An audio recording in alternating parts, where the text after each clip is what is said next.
안녕하십니까. 유용수 목사입니다. 오늘 함께 나눌 말씀은 사도행전 18장 1절에서 4절까지 말씀입니다.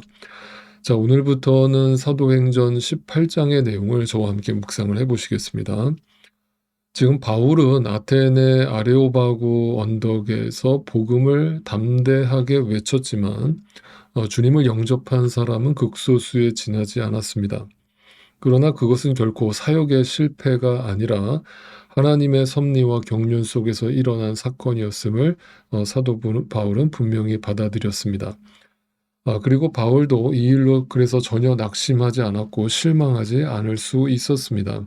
왜냐하면 만약 바울이 이 아테네서의 사역에 실망하고 낙심했다면 그 길로 사람들이 자신을 환영해주고 반겨주는 도시로 귀환을 했을 것이기 때문입니다.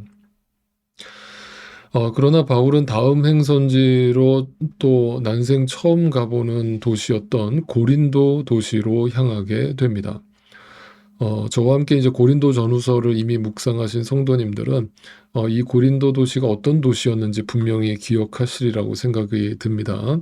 간단하게 정리를 해드린다면 이 고린도 도시는 한마디로 가장 타락한 도시 중에 하나였습니다. 당시의 무역과 상업의 중심 도시답게 인간의 쾌락이 극에 달하던 도시였습니다. 성적인 성매매는 말할 것도 없고 온갖 우상 숭배와 또 그런 경제 사범들의 천국이었습니다. 바울은 이런 곳에서 또 한 번의 특별한 인연을 만나게 되었고 또 이 고린도의 최초의 교회를 세우게 됩니다. 그 특별한 인연은 다름 아닌 브리스길라와 아굴라 부부였습니다. 정말 바울의 인생에 있어서 이 부부가 얼마나 비중 있는 역할을 감당했던 동역자였는지는 제가 여기서 굳이 따로 설명드리지 않아도 성경을 한 번만 읽어보신 분이라면 다 아실 정도로 아주 특별한 인연이라고 할 수 있습니다. 자, 오늘 본문 1절부터 3절까지를 읽어보시겠습니다. 그 뒤에 바울은 아테네를 떠나서 고린도로 갔다. 거기서 그는 본도 태생인 아굴라라고 하는 유대 사람을 만났다. 아굴라는 글라우디오 황제가 모든 유대 사람에게 로마를 떠나라는 칙령을 내렸기 때문에 얼마 전에 그의 아내 브리스길라와 함께 이탈리아에서 온 사람이다. 바울은 그들을 찾아갔는데 생업이 서로 같으므로 바울은 그들 집에 묵으면서 함께 일을 하였다. 그들의 직업은 천막을 만드는 일이었다. 자, 가장 타락한 도시 고린도에 홀로 도착한 바울이 주님께서 미리 예비해 두신 브리스길라와 아굴라 부부를 만나게 되었다라고 하는 그 과정을 오늘 본문이 상세하게 설명해 주고 있습니다. 오늘은 그들의 만남이 어떻게 이루어졌는지를 중점적으로 함께 묵상을 해보고자 합니다. 자, 우선 이 아굴라라고 하는 사람은 유대인이었다라고 성경이 밝혀줍니다. 그리고 이 아굴라의 직업은 천막 제조업자였습니다. 아굴라는 유대인이었지만 디아스포라 유대인이었기 때문에 처음에는 로마에 거주하고 있었습니다. 당시 세계의 중심이었던 로마에서 천막 제조업을 했다는 것은 상당히 부를 축적했다는 것을 의미하고 또 상당히 안정적인 직업을 가지고 있었다는 것을 의미합니다. 그런데 아굴라 부부가 로마를 강제적으로 떠날 수밖에 없었던 이유가 벌어졌습니다. 당시 로마 황제였던 글라우디우스 1세가 로마에 사는 모든 유대인들에 대한 추방령을 선포했기 때문이었습니다. 자, 그렇게 하루아침에 갑자기 로마에서 추방당한 아굴라 부부는 어디로 가야 될지 막막한 상황이 벌어졌습니다. 그런데 하고 많은 지중해에 널려있는 도시들 중에서 아굴라 부부가 선택한 도시는 다름 아닌 고린도 도시였습니다. 그렇다면 도대체 그들이 왜 그 하고 많은 도시 중에서 다음 이주지로 고린도 도시를 선택할 수밖에 없었는가? 그 이유는 이렇습니다. 당시 고린도라고 하는 이 도시에는 2년마다 열리는 이스트미아 경기 대회가 있었습니다. 오늘날 일종의 올림픽 같은 경기 대회였던 것이죠. 그 대회가 열릴 때면 그 경기에 참가하는 선수들과 그 경기를 관람하기 위해서 사방에서 모여드는 사람들로 고린도 도시는 인산인해를 이루었습니다. 당시 이 여행객들에게 여관보다는 천막을 치고 잠을 자는 것이 더 편하고 흔한 일이었기 때문에 천막 제조업을 하고 있었던 아굴라 부부에게 다른 지중해 여러 도시들 중에서 고린도 도시만큼 최적의 장소는 없었던 것으로 보입니다. 자, 그래서 로마에서 갑자기 추방당한 이 아굴라 부부가 이스트미아 경기 대회의 특수를 노리고 고린도 도시로 이주하게 된 것입니다. 그리고 바로 그 도시에서 놀라운 하나님의 섭리 가운데 사도 바울을 만나게 된 것입니다.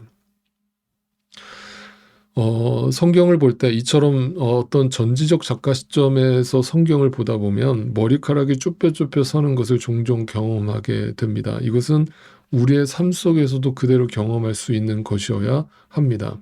하나님도 오늘도 우리의 삶에 이렇게 신비롭고 아주 치밀하게 세밀하게 인도하고 계시다는 사실을 믿음의 눈을 떠서 바라보실 수 있기를 바랍니다. 자, 그런데 여기서 질문이 하나 생깁니다. 아굴라 부부와 바울이 고린도 도시에 함께 오게 되었다라는 것은 알겠는데 둘 사이에 아무런 접촉점도 없고 서로 일면식도 없는데 어떻게 서로 만나게 되었는가가 이제 궁금해집니다. 자, 아시는 분은 아시겠습니다만 앞에 말씀드린 대로 바울 역시 천막 제조 기술자였습니다. 바울이 태어났던 고향 땅 다소는 천막 제조업에 흥행했던 도시 중에 하나였습니다. 그래서 그 도시에 태어난 바울은 어릴 때부터 부모로부터 천막 제조 기술을 익히 배우게 되었던 것입니다. 자, 그렇게 로마에서 이주한 아굴라 부부와 아테네 도시에서 홀로 고린도에 도착한 바울이 천막 제조업이라고 하는 공통 분모 가운데서 서로 특별한 인연으로서 만나게 되었던 것입니다. 지금 바울은 선교팀과 다시 합류하기 전까지 혼자서 생활을 해야 합니다. 그리고 그 혼자서 생활비를 충당해야 했기 때문에 자비량으로서 선교를 할 수밖에 없는 상황이었습니다. 그래서 자신이 평소 가지고 있었던 천막 제조업 기술을 활용해서 돈을 벌어서 생활비에 보탤 목적으로 아굴라 부부가 운영하고 있었던 천막 제조 업체를 찾아갔던 것입니다. 그리고 그곳에서 드라마틱한 만남이 이루어지게 된 것이죠. 자, 그렇게 바울은 아굴라 부부와 함께 천막 제조업을 하면서 고린도에서 사역을 자비량으로서 감당하게 되었습니다. 이 부분에 있어서 여러분에게 잠시 오해가 없기를 바라는 마음에서 부연 설명을 좀 드리고자 합니다. 바울이 고린도에서 자비랑 선교를 했던 것은 분명하게 말씀드립니다. 특수한 상황이었습니다. 바울이 절대로 모든 도시에서 자비랑 선교를 했던 것은 아니었습니다. 오늘날 자비랑 선교, 자비랑 목회라고 하는 것이 마치 엄청난 자랑인 것처럼 여겨지고 있는 그런 상황은 전혀 성경적인 바른 이해가 아니라는 것을 저는 분명히 말씀드립니다. 바울은 모든 처지에서 만족하고 자족하는 삶을 살았습니다. 형편이 어려워지고 가난해지면 자비량을 통해서 그 상황에 맞게 서슴지 않고 자비량으로 사역을 감당했습니다. 그리고 반대로 교회와 성도들의 서포트를 받으며 사역을 할 수 있는 상황이 벌어지면 그 상황에서 오직 사역에만 집중할 수 있는 또 삶을 살았습니다. 가난에 처해 있던 또 어떤 재정적으로 서포트를 받을 수 있는 상황이든 어떤 상황이든 그 상황에 맞게 감사하면서 때로는 자비랑 선교로 때로는 성도들의 서포트를 받으면서 사역을 했던 것이지 무조건 자비랑 선교만을 진정한 하나님의 뜻이라고 가르친 적도 없고 그것을 목적으로 삼은 적도 없습니다. 그러니까 제발 바라옵기는 부디 자비랑 선교, 자비랑 목회를 자신의 특별한 자랑인 양 또는 존경의 대상인 양 삼지 말아달라는 것을 부탁드리겠습니다. 4절을 또 읽어보겠습니다. 바울은 안식일마다 회당에서 토론을 벌이고 유대 사람과 그리스 사람을 설득하려 하였다. 자, 이처럼 바울은 안정적으로 고린도에 정착해서 하나님의 말씀을 가르치는 사역에 동참하게 되었습니다. 자, 하나님의 인도하심을 이 아침에 다시 한번 묵상해 보기를 원합니다. 브리스길라와 아굴라 부부의 입장에서 먼저 생각을 해보겠습니다. 당시 초강대국 수도였던 로마에 잘 정착해서 안정적인 잡을 잡고 살아가고 있었던 두 부부에게 어느 날 청청병력같이 전혀 뜻하지 않게 유대인 추방령이 선포되었습니다. 그리고 그것은 고스란히 그들에게 엄청난 위기와 고난의 순간으로 찾아왔습니다. 그리고 모든 터전을 다 버리고 새로운 터전으로 이사했을 때 그곳에서 극적으로 바울을 만나게 되어서 하나님의 뜻 가운데서 고린도 교회를 세우게 되었고, 그로 인해 고린도 교회를 통해서 얼마나 많은 영혼들이 주님을 만나게 되었을지를 생각해 본다면, 그야말로 인간의 상식을 초월하는 하나님의 인도하심에 그저 감탄이 나올 수밖에 없다는 것을 우리는 고백할 수밖에 없습니다.